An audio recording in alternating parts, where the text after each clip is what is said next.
bora mergulhar na teoria geral do Estado para a gente entender de uma vez por todas como é que funciona a estrutura política e administrativa do nosso país, o Brasil, no dia a dia. Então, para a gente começar, vamos pensar juntos numa coisa. O que Brasília, o estado onde se vive e a própria cidade têm em comum? Parece simples, né? Mas a resposta para essa pergunta é a chave para a gente desvendar o nosso pacto federativo. E bom, para a gente poder entender a nossa organização, a do Brasil, a gente precisa dar um passinho para trás. Primeiro, vamos entender o conceito de Estado na teoria política. É o básico, o alicerce de tudo que a gente vai conversar aqui. Beleza. Então, o que é um Estado, afinal? Basicamente, a gente está falando de uma entidade política que tem um poder soberano. E o que isso quer dizer? Quer dizer que esse poder manda num território específico e nas pessoas que estão ali, no seu povo. Ou seja, é a soma de três coisas: governo, um lugar, né, um espaço físico, e gente. Olha aí os três elementos essenciais, os, digamos, tijolinhos que formam o Estado. Primeiro, o povo, que é a dimensão das pessoas. Depois, o território, que é a base física, o chão. E, por fim, o governo soberano, que é a dimensão política, quem de fato exerce o poder. Se faltar um desses três, pronto, já não dá para chamar de Estado completo. Certo. Agora que a gente já sabe o que é um Estado, a pergunta é: como é que ele se organiza por dentro? A questão toda gira em torno de como o poder político é distribuído. E, basicamente, existem duas maneiras principais de fazer essa divisão. E a diferença é essa aqui, ó: centralização contra descentralização. De um lado, tem o Estado unitário. Pensa em Portugal, por exemplo.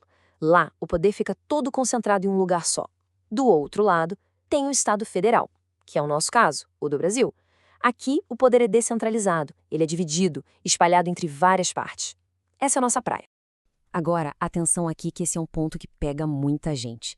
Não vamos confundir federação com confederação, hein? A federação, que é o nosso modelo, é uma união para sempre, indissolúvel.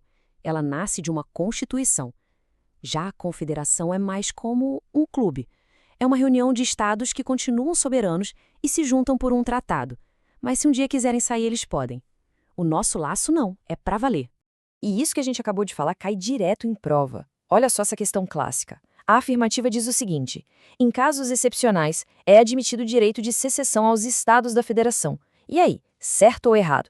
A resposta, sem dúvida nenhuma, é errado. Completamente errado. O nosso pacto federativo é indissolúvel. Um estado não pode simplesmente chegar e falar: tô fora. Isso não existe no Brasil.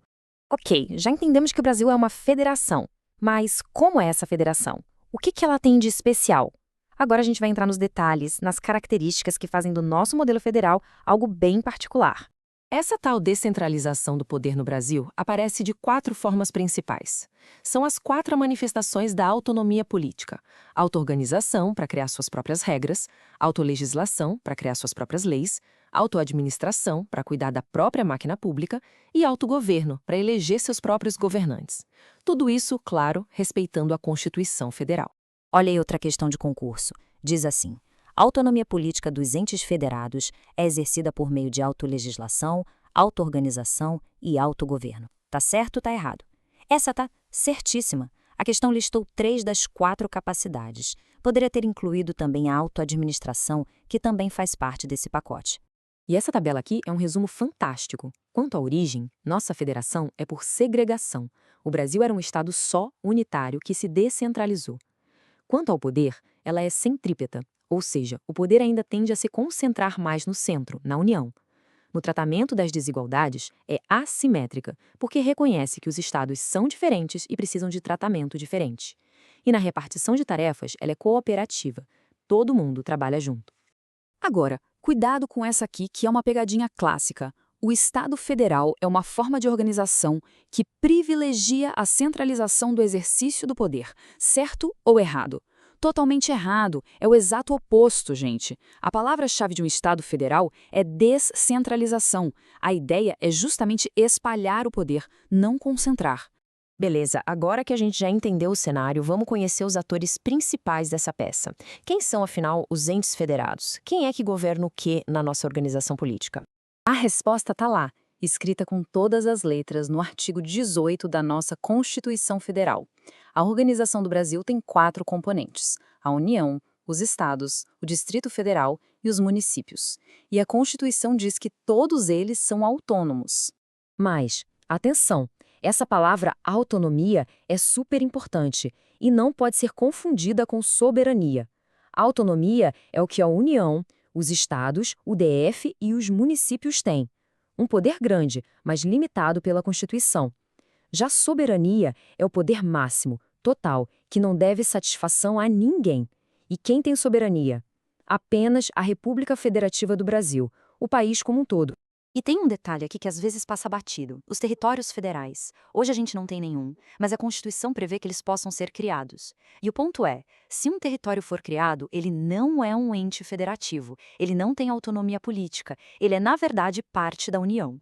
Bora para mais um teste rápido. A frase é: a União, os estados, o Distrito Federal e os municípios possuem os 3 poderes: legislativo, executivo e judiciário. Certo ou errado? A resposta é errado. E a pegadinha está nos municípios. Município tem legislativo, que são os vereadores, e executivo, que é o prefeito. Mas município não tem poder judiciário próprio. Último teste para fechar essa parte, olha só. A organização político-administrativa do Brasil compreende a União, os estados, os territórios, o DF e os municípios, todos autônomos. Certo ou errado? De novo, a resposta é errado. Por quê? Por causa da palavrinha territórios. Como a gente acabou de falar, se eles existirem, eles não são autônomos. E no final das contas, depois de tudo isso, fica uma grande questão no ar, né? Com tantos centros de poder autônomos, União, estados, municípios, como é que o Brasil consegue se manter em equilíbrio? Como garantir a unidade do país com essa divisão toda? Esse é o grande desafio do nosso federalismo, uma busca constante por equilíbrio que afeta a vida de todo mundo.